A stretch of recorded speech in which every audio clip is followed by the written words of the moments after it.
మొన్న కశ్మీర్లో జరిగిన దారుణమైన టెర్రరిస్ట్ అటాకు, దాని తర్వాత కశ్మీరు భారతదేశానికి మధ్య ఒక యుద్ధ వాతావరణం, అటు చైనా ఆ పాకిస్తాన్కు అండగా పోతుందనే ఒక పరిస్థితి.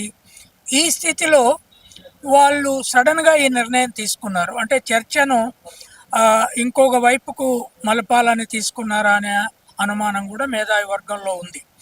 ఏదేమైనా ఇది బీసీలు, శూద్రులు, తర్వాత ప్రాంతీయ పార్టీలు, రాజకీయ నాయకులు, ఇప్పుడు కాంగ్రెసు కూడా డిమాండ్ చేస్తున్న విషయం.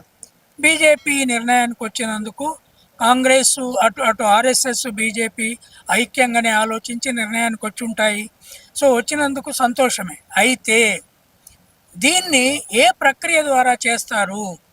దీన్ని ఇప్పుడు తెలంగాణలో చేసిన పద్ధతే మిగతా రాష్ట్రాలు చేసిన పద్ధతి కంటే మంచి పద్ధతి.